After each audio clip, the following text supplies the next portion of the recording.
안녕하셨어요? 지혜로운 정약사입니다.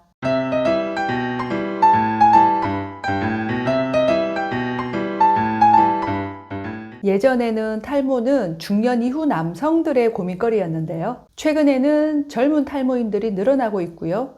여성분들의 탈모 상담이 많아지고 있어요. 얼굴에는 모공이 2만 개, 두피에는 모공이 8만 개가 있습니다. 이 모공은 열이 배출되는 통로죠. 우리가 스트레스를 받으면 열 받는다라고도 하고요. 머리 뚜껑이 열린다고도 하잖아요. 머리로 열이 뻗쳐서 뚜껑이 열린다고 표현을 하는 거죠. 갈수록 탈모 발생 연령대가 낮아지는 이유가 이 머리 뚜껑이 열리게 하는 스트레스를 받는 것이 어릴 때부터 많아진다는 겁니다. 손발이 차고 추위를 많이 타시는 분들은 열이 없다고 생각하시는데요. 이 열이 많고 적고의 문제가 아니라 열의 소통과 순환이 제대로 안 되면서 한쪽으로 열이 편중이 되면서 이 머리로 두피로 열이 빠져나가기 때문에 두피에 열이 쌓여서 탈모가 되는 거예요. 열은 가벼워서 위로 올라가는 성질이 있죠. 이 몸 안에서 교감신경이 항진되고 이 대사가 과해지면서 이 내부 장기에서 열이 발생을 하면 이 열은 위로 올라가면서 눈으로 빠지면 안구 건조가 되고요. 이 열이 코로 나오면 비염이 되고요. 그리고 또 입으로 빠지면 구내염이 되고 귀로 빠지면 이명이 되기도 하고요. 또 머리로 빠지면서 두통이나 탈모가 되기도 해요. 이 머리가 열을 받게 되면 두피가 메말라 버리고요. 머리카락도 열을 받아서 타버리니까 가늘어지고 약해지고 푸석푸석해지면서 탈모로 진행이 됩니다. 탈모 있는 분들의 두피를 보면 열을 받아서 붉거나 딱딱하거나 반질반질해져 있죠. 반대로 두피를 눌러보면 물컹물컹해져 있는 분들도 있는데요. 이런 분들은 열을 식히기 위해서 내 몸이 그 두피 쪽으로 물을 갖다 대면서 오히려 물컹물컹해집니다. 화상을 입으면 피부에 물집이 잡히는 것도 그 열을 식히기 위해서 물을 갖다 대기 때문이에요. 이렇게 물이 차서 물컹물컹해진 두피에는 곰팡이균이 쉽게 번식을 하면서 원형 탈모로 진행되기도 해요. 두피는 너무 딱딱해도 너무 물컹거려도 이 모근을 잡아줄 수가 없기 때문에 머리카락이 빠지게 되는 겁니다. 보통 탈모가 있으면 두피 영양제나 두피 샴푸를 쓰는데 효과가 없잖아요. 이 두피열이 해결이 안 되면 이런 것들도 아무런 효과가 없습니다. 저는 두피열이 생기는 원인인 혈 부족과 간열을 이 탈모의 가장 주된 원인으로 봐요. 여기에 스트레스로 인한 심장열도 한몫을 하고요. 특히 여성분들은 이 혈 부족이 해결이 안 되면 탈모가 치료가 안 돼요. 요즘엔 청소년기에도 탈모로 고민하는 애들이 많은데요. 여자아이들은 생리를 시작하면서 혈 부족이 오고요. 그리고 사춘기로 접어들면서 이 호르몬 대사가 왕성해지면서 간열이 생깁니다.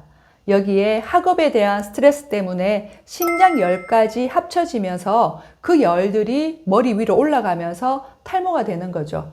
이런 애들은 비염도 그리고 안구 건조도 구내염도 잘 생깁니다. 여드름도 마찬가지고요. 그리고 임신 중에는 태아에게도 혈액을 나눠줘야 되니까 혈액 부족이 올 수밖에 없고요.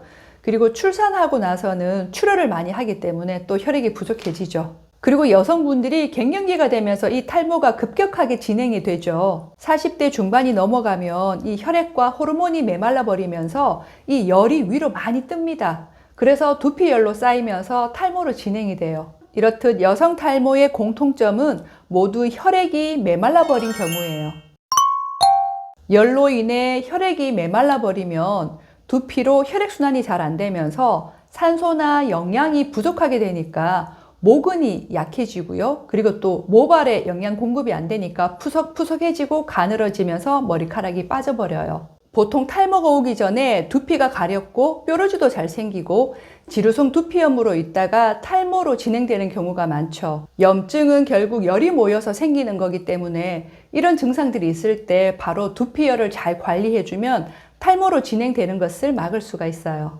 최근에는 코로나에 걸리고 나서 탈모가 심해진 분들이 많으신데요. 코로나는 굉장한 열이 이 몸 안으로 들어오는 건데요. 그 열로 인해 이 두피가 메말라 버리면서 탈모가 되는 겁니다. 이 몸이 심하게 열을 받으면 이 교감신경이 극도로 항진되면서 과립구들이 미쳐 날뛰어 버리니까 이 모낭을 공격해서 머리카락이 빠져버리는 거예요. 여기에 열을 올리는 음식들도 한몫을 합니다. 커피나 고카페인 음료, 매운 음식, 튀긴 음식, 밀가루 음식, 홍삼, 녹용, 생강과 같은 열을 내는 보양식품들, 그리고 교감신경을 항진시키는 각종 합성 비타민 영양제들을 과하게 섭취하게 되면 체액과 혈액의 메마름을 가속화시켜요. 탈모가 있는 분들은 이런 혈액 부족으로 인해서 만성 피로에 시달리고요. 그리고 불면증이나 안구 건조, 비염이나 두통도 잦고요. 피부가 건조해지고 탄력도 많이 떨어집니다. 그리고 이 혈액이 부족하면 여자분들 같은 경우는 자궁 근종이나 무록, 성근증과 같은 이런 여성 생식기 질환도 잘 생겨요. 저희 약국에서 영양요법을 하시는 분들 중에서는 이런 증상으로 영양요법을 시작하셨는데 탈모가 같이 좋아진 케이스가 많아요. 혈액과 체액을 채워주고 그리고 또 간열과 심장열이 잘 소통이 되도록 도와주니까 이렇게 하면서 몸 상태가 전체적으로 개선이 되니까 탈모 영양제나 탈모 샴푸를 쓰지 않고도 저절로 이런 탈모가 해결이 되는 거죠. 정리를 하면 여성 탈모의 치료 방향은 첫째, 메말라버린 혈액을 잘 생성을 해서 모근과 두피에 산소와 영양을 공급해 주고요. 두 번째는 간열을 잘 배출시켜서 간 기능을 개선해 주고, 세 번째는 항진된 교감신경을 안정화하면서 심장열을 소통시키고요. 또 네 번째는 열을 잘 소통시켜서 세포막의 유연성을 회복해서 세포막을 안정화하고 세포 기능을 향상시키는 겁니다. 그래서 저는 메마른 혈액과 체액을 보충해주고 과잉된 열을 소통시켜서 생체열의 항상성을 유지하도록 도와주는 수기 원료로 된 천연영양소 제품을 추천을 드리고요.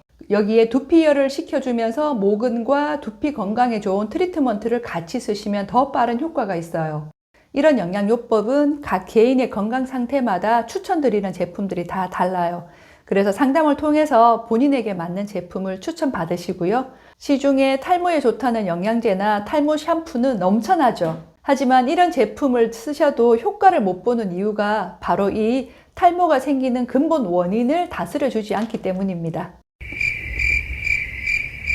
이 방법, 저 방법 아무리 해도 안 되신 분들이라면 이 탈모가 생기는 근본 원인을 케어할 수 있는 영양요법으로 다시 한번 관리를 해보세요. 지혜로운 정약사 다음 시간에 또 여러분들 건강에 도움되는 정보로 찾아뵐게요. 봐주셔서 너무너무 감사드리고요. 고맙습니다.